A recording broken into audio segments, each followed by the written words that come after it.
Hello बच्चों, मैं sir Lalit, स्वागत है आपका ललित अकेडमी में। आज इस वीडियो में हम बात करेंगे जो सबसे ज़्यादा डिमांड है इस टाइम बच्चों के मन में क्वेश्चन उठ रहा है कि स्कूल खुलेंगे या नहीं खुलेंगे। तो अभी उम्मीद बन रही थी कि सितंबर में स्कूल खुलेंगे, लेकिन सब कुछ डिपेंड किस पे था? कोरोना की स्पीड पर। लेकिन अभी देखने में आया है कि एक दिन में 70,000 पेशेंट्स दिल्ली में निकल रहे हैं, या हम कहें कि हमारे देश में निकल रहे हैं कोरोना के। तो अभी जो समय है, अभी रमेश पोखरियाल जी ने कहा है कि ये जो समय है अभी स्कूल खोलने के लिए उपयुक्त नहीं है। कल भी उनकी एक मीटिंग हुई, उसी कुछ अपडेट हैं जो इस वीडियो में मैं आपके साथ शेयर करूंगा। और जो बच्चे हैं उनके लिए फ़िलहाल ये सूचना है कि अभी जो टीचिंग है जो वो पढ़ रहे हैं वो ऑनलाइन ही पढ़ेंगे। ऑनलाइन पढ़ने में जो भी प्रॉब्लम्स आ रही हैं उसको उन्हें फेस करना पड़ेगा। लेकिन जहाँ तक बीइंग ए टीचर मैं समझता हूँ कि वो चीज़ें फिर भी ठीक हैं, क्योंकि स्कूल अभी खुलने की गुंजाइश कम है। तो पूरी डिटेल क्या है, पूरी न्यूज़ क्या है, मैं डिटेल में लूँगा इस वीडियो में। सुनिएगा जरा गौर से। देश में 24 घंटे में कम से कम 69,000 यानी कि करीब 70,000 जो है पेशेंट है कोरोना के मिल रहे हैं। देश में लगातार बढ़ते कोरोना मामलों के कारण फिलहाल दोबारा स्कूल खुलना बहुत मुश्किल है। केंद्रीय शिक्षा मंत्री ने स्पष्ट कर चुके हैं कि छात्रों की सुरक्षा सुनिश्चित किए बिना स्कूल नहीं खोले जाएंगे। यानी उन्होंने साफ स्टेटमेंट दे दिया है कि जब तक कोई स्थिति बिल्कुल सुधर नहीं जाएगी, यानी हमारे लिए जो है स्टूडेंट्स यानी छात्र की जो सुरक्षा है वो सबसे नंबर 1 है, क्योंकि उनकी इम्यूनिटेशन पावर वैसे भी कमज़ोर होती है और अगर स्कूल खोले जाएँ तो डर है कि उनको और प्रॉब्लम हो सकती है। मैं दोबारा पढ़ता हूँ स्टेटमेंट। उन्होंने कहा कि छात्रों की सुरक्षा सुनिश्चित किए बिना स्कूल नहीं खोले जाएंगे। फिलहाल स्कूल खोले जाने की संभावना नहीं है, इसलिए ऑनलाइन शिक्षा प्रदान करने का विकल्प ही चलता रहेगा। तो ये एक न्यूज़ है जो हमारे को ये लगातार लग रहा था कि सितंबर में खुलेंगे या नहीं खुलेंगे स्कूल, उम्मीद बन रही थी कि शायद खुल जाएं। तो फिलहाल अभी ऐसी कोई सूचना नहीं है, कल परसों की न्यूज़ है ये। आगे कहते हैं वो स्कूल छात्रों के लिए दिशा निर्देश जारी किए, यानी कि रमेश पोखरियाल जी ने जो स्कूल में छात्र पढ़ रहे हैं उनके लिए कुछ गाइडलाइंस जारी की हैं, वो सुनिए। यह दिशा निर्देश इंटरनेट के अभाव में भी छात्रों की लर्निंग बेहतर करने का काम करेंगे। यह दिशा निर्देश 3 प्रकार की स्थितियों के लिए सुझाव गए हैं। नंबर 1, जिसमें छात्र के पास कोई डिजिटल संसाधन नहीं है, यानी कि कुछ ऐसे भी छात्र हैं जो बहुत दूर दराजे में रहते हैं या स्थिति बहुत अच्छी नहीं है और जिनके पास डिजिटल संसाधन नहीं है उनके लिए। नंबर 2, जिसमें छात्र के पास कोई डिजिटल संसाधन नहीं है। दूसरे, जिसमें छात्र के पास सीमित डिजिटल संसाधन है, यानी कि नेट जो है एक लिमिटेशन पावर में है और उनको दिक्कत आ रही है ऑनलाइन के लिए।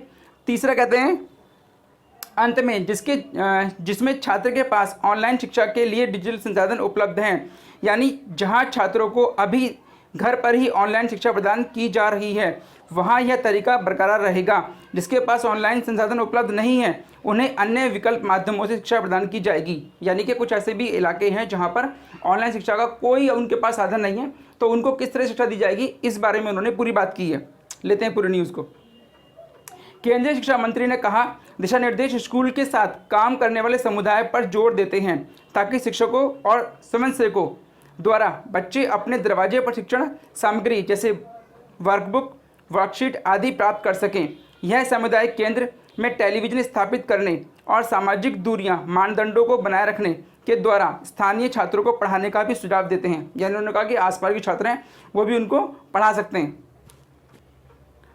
यह दिशा निर्देश समुदाय केंद्र और पंचायती राज के सदस्यों की मदद से सामुदायिक केंद्र में एक हेल्पलाइन स्थापित करने की बात करते हैं। यह माता पिता के उन्मुखीकरण की सलाह देते हैं, वे अपने बच्चों को सिखाने में सहायता के और भाग लें। यानी कि जब तक उनके पास कोई डिजिटल संसाधन नहीं पहुंच रहा है तो पेरेंट्स और आसपास के जो लोग हैं किसी भी माध्यम से उनको शिक्षा दे सकते हैं। शॉर्ट क्वेश्चन सर ये था आपसे कि आज के माहौल में काफी सारे विश्वविद्यालय और महाविद्यालय में ये चर्चा बनी हुई है और स्कूलों में भी चर्चा बनी हुई है कि क्या शिक्षा मंत्रालय से आपकी ओर से या यूजीसी की ओर से कोई निर्देश आएगा कि हम कब कैंपस खोलें ना खोलें, कब तक बंद रखें, ऐसा